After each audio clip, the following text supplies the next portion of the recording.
Hey guys, hi! Welcome back to my channel. And today our special guest is Toby. Right, Toby? Toby, say hi. Say hi, Toby. Today's video is about some of the challenges I've had in my marriage so far. And I hope you enjoy the video. So let's jump to it.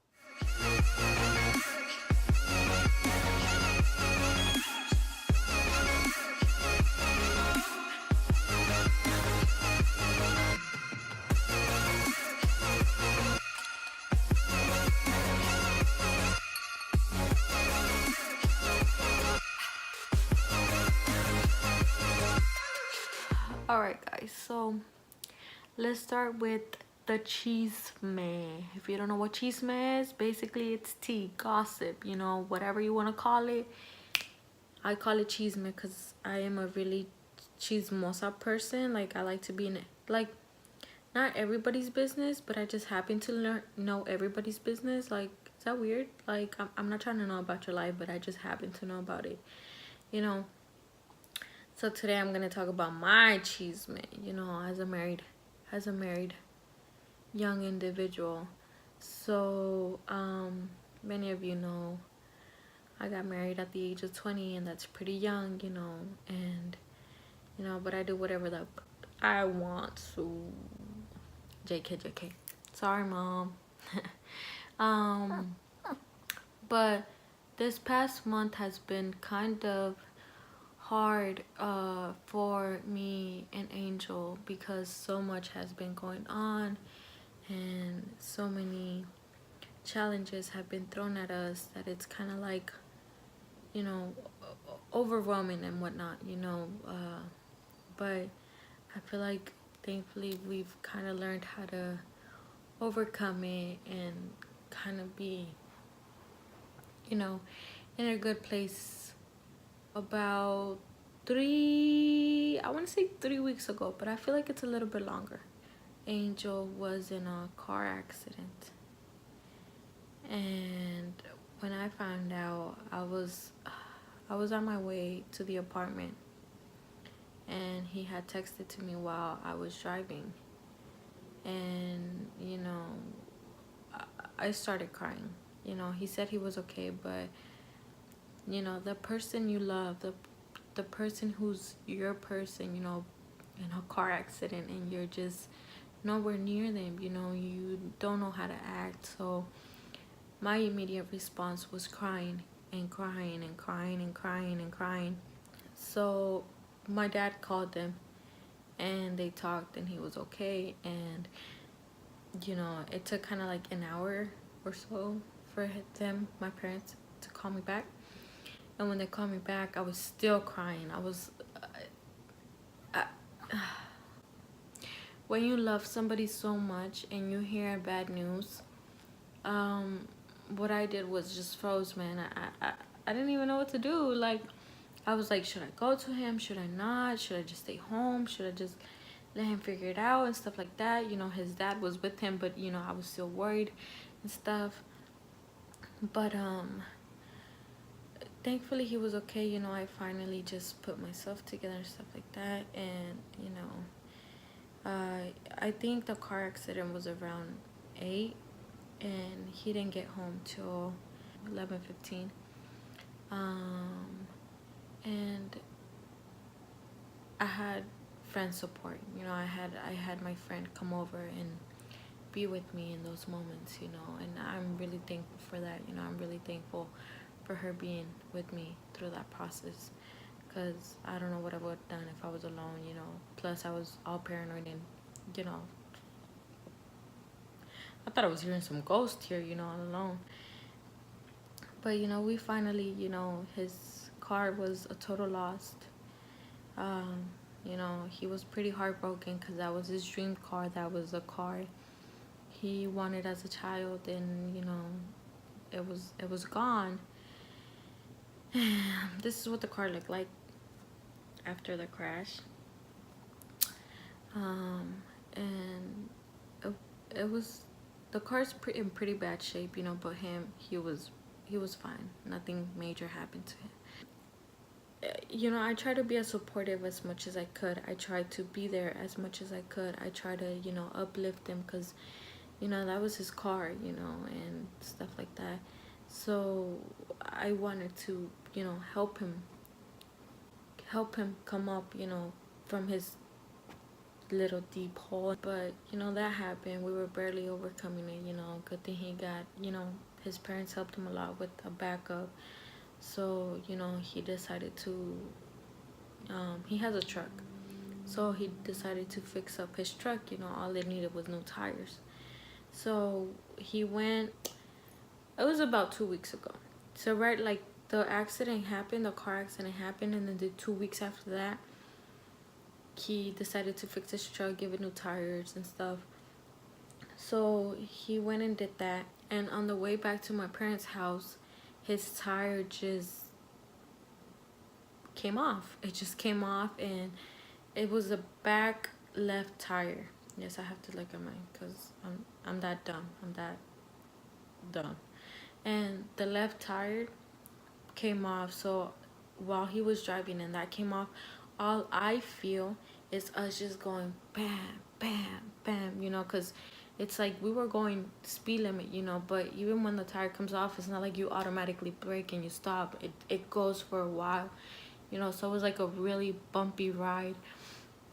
And you know, we made it to a street. We parked in there, you know, and a bunch of people, my dad came back and helped him out, you know, and stuff like that. But you know, he's a really negative person. He automatically thinks the worst in everything, in every situation, which I don't think that's okay. You know, he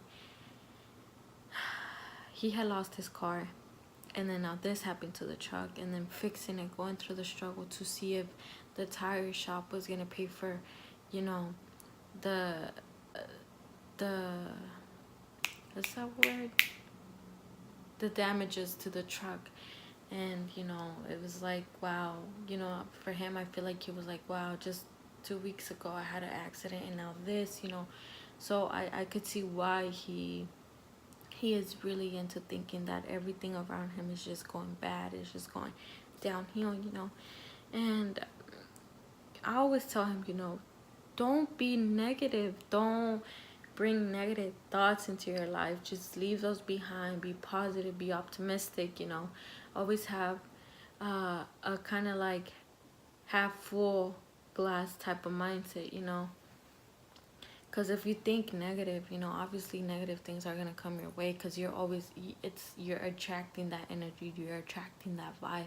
But if you to attract optimistic, positive vibes, you know, that's what you're going to get, positivity and you know, just good vibes, you know. And for him, it's kind of hard to do that, because he's like, once he wants to get to that point where he wants to be in a positive mindset, you know, something happens and it brings him all the way down to thinking that he has bad luck, you know.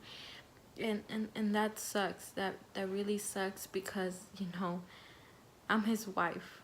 I want to see him succeed. I want him to have, you know, good luck. I want him to have, you know, just to be positive and just be like, okay, well, this happened, let's just keep moving forward. If something else happens, let's just keep moving forward, and like that and like that. But you know, as his wife, I have to like really deal with the fact that, you know, he thinks it's bad luck and stuff like that. And I wish I could do more. I wish I could do more for him, you know, because this is my life partner. This is who I'm going to spend the rest of my life with, you know. Being 21, being 21, 6 months married, about to be 6 months. Hold on, it's about to be 6 months. I need to do the count again. December 24th, January 24th.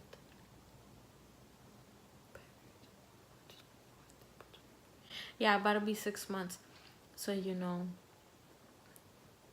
we are halfway there towards a year, you know, and we still have a lot more to come and a lot more struggles, you know. And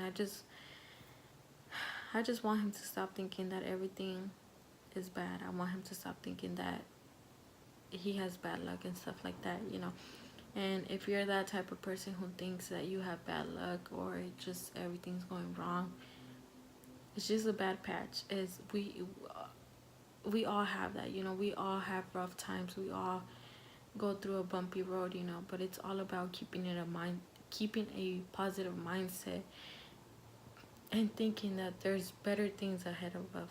There's better opportunities that we just have to be patient and wait for them.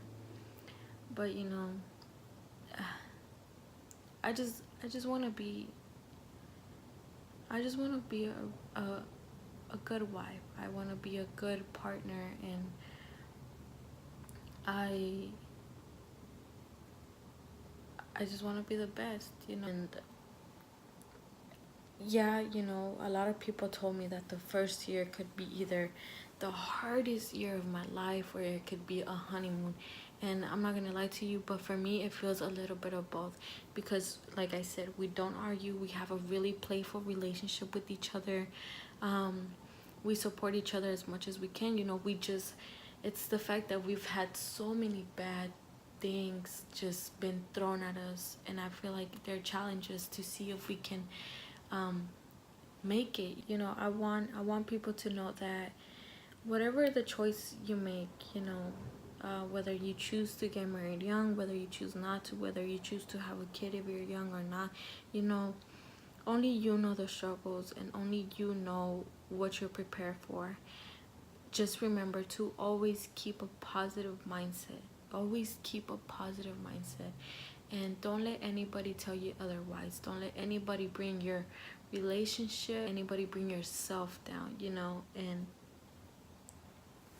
that's all I have to say, you know. That was a cheese me. If it wasn't that good, I'm sorry. I'll probably have some better ones later on, but I just want to say, you know what, let me just... So for all those people out there who watch my video, I just want to tell you a couple things. If nobody has told you this today, you're beautiful, you're gorgeous, you're cute, you're awesome. Stay positive. Stay true to yourself. Be real to yourself. Like I said previously,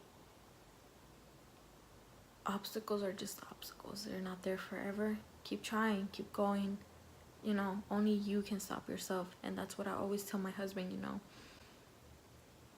The only thing in between you and what you really want is yourself. And that's pretty much it, guys. Well, thank you for listening to me. And I love you guys. Stay beautiful, stay gorgeous, stay smart, stay real, and we'll see each other next time. Peace out.